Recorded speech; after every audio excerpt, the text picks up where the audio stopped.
It was great fun. I'm not a big-time prepare stuff kind of person, so I didn't worry too much. I just wrote a general outline about what we were going to do and brought in an occasional article or poem or idea, and the folks who were in the class brought all their experience to it, so it worked really well. I enjoyed the interaction and also bringing new ideas to people and having them share their new ideas with me.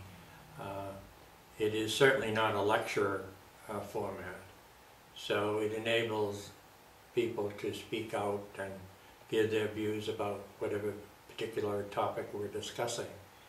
And therefore I learned something as a result of the interaction. So they were very interested, very enthusiastic, and their enthusiasm inspired me to work as hard as I could to provide them with more and more and more information. So it was a synergy that they were interested and inspired and seemed to be very excited about the course. That stimulated my interest, well, not my interest, but my excitement and motivation to do as well as I could in the class, to give them all this information. So it was very, very interesting. Adult learners are the best learners. It's been a pleasure teaching at Stonewall Lifelong Learning Institute. I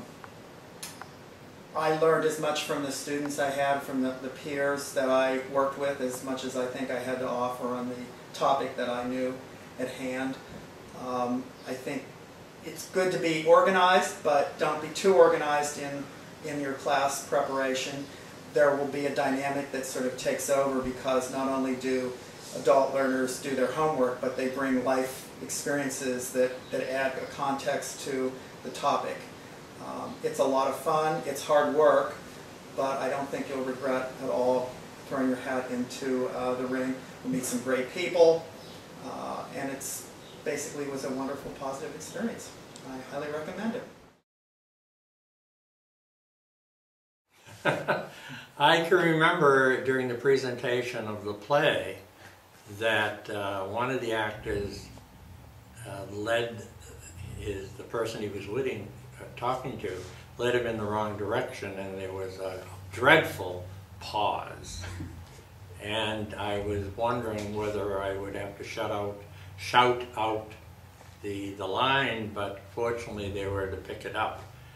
With acting, there's always the possibility that someone will forget or say the wrong line, and having directed plays for many years, I factor that in, hoping that it's never going to happen. In this case it happened, but I don't think the audience ever really knew that there was a problem.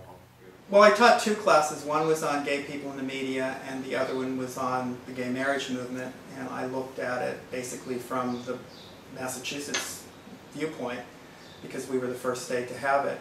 What I learned in that class was that some people had different points of view. Some were very pro-marriage, some were indifferent, and some were anti-marriage. And when you say anti-marriage? Well, they weren't necessarily against marriage. They understood that it was an equality issue, but felt that there were other issues that were more pressing, like HIV and AIDS, civil rights protection in the workplace, repealing don't ask, don't tell. And at the end, I think in the class, people really learned a lot from each other, different points of view, and were able to come away from the course with an enhanced or a richer understanding of how the marriage equality movement really had a big effect on all of us and advanced the equality agenda, no matter what your point of view was. There you go. First of all, they have to really be self-motivated. They have to have a personal interest in learning and in teaching. They have to have a personal interest in and enthusiasm in sharing information that they think is valuable. Now, what they think is valuable may not be universally valuable, but somebody out there is interested in it. Someone is interested. But it has to be a personal, internal motivation to teach.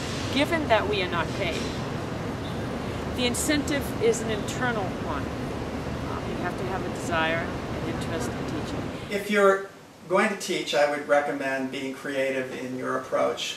In the case of a gay media course I took, or I co-led, I brought in some speakers.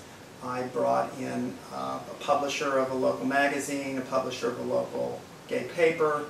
I also brought in some clips that I had that showed my being under the media's limelight, and that seemed to generate a lot of interest in people because it was not just out of a textbook and out of a course syllabus, but it sort of took on a life of its own. I would encourage anyone to do it, provided, of course, they had a firm handle on whatever the topic was that they were going to present, and approach it as a learning experience for yourself, but also an opportunity to interact with others, to stimulate people, and to have a good feeling as a result of participating in the discussion. Just know a little bit about it and trust the process. It's a mutual exploration. Anything else that you'd like to say? No, come on over and we'll have fun together.